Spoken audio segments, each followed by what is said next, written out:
মেহজাবিন চৌধুরীকে নাকি টার্গেট করা হয়েছে।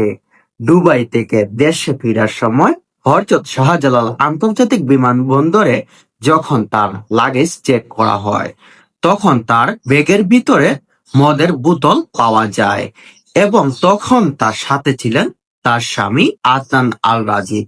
কিন্তু তিনি এই বিষয়টি সরাসরি অস্বীকার করছেন। তিনি তার ফেসবুক স্ট্যাটাসের মাধ্যমে দর্শক এবং ভক্তদের যে উদ্দেশ্যে কথা বলছেন, চলুন বিস্তারিত সবাই জেনে নেই। আবার আলোচনায় অভিনেত্রী মেহজাবিন চৌধুরী। গত বছরের একটি ঘটনাকে ঘিরে সম্প্রতি প্রকাশিত কয়েকটি সংবাদকে বলা হয়েছে, বিদেশ থেকে ফেরার সময় মেহজাবিনের লাগেজে মদের বোতল পাওয়ার অভিযোগে বিমানবন্দরে জিজ্ঞাসাবাদের মুখে পড়েছিলেন তিনি।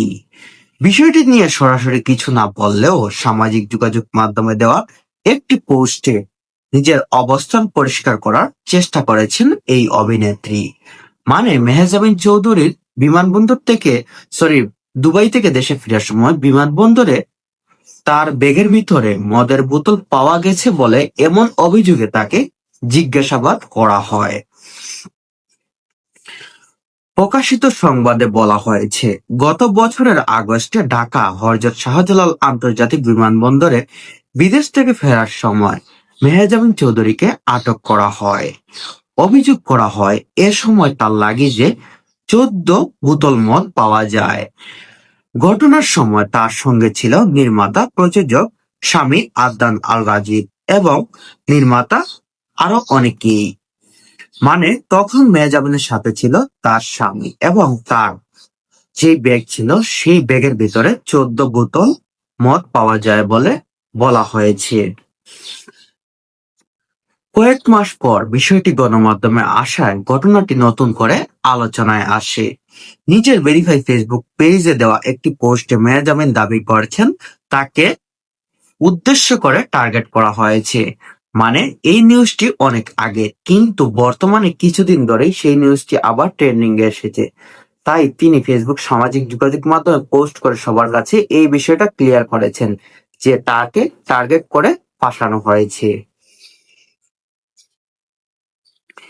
ফেসবুক পোস্টে মেহজাবিন চৌধুরী লিখেছেন, কিছুদিন ধরে আমি লক্ষ্য করছি আমাকে নানা বিষয়ে টার্গেট করা হচ্ছে। আপনারা অনেকেই জানেন, কিছুদিন আগেও একটি মিথ্যা মামলায় আমাকে হয়রানির শিকার হতে হয়েছে। বিজ্ঞ আদালত সেই মামলা থেকে আমাকে অব্যাহতি দিয়েছেন। সত্য প্রতিষ্ঠিত হয়েছে। আমি যখন নতুন করে কাজে মনোনিবেশ করছি, ঠিক তখনই আবার মানহানি করার চেষ্টা করা হচ্ছে।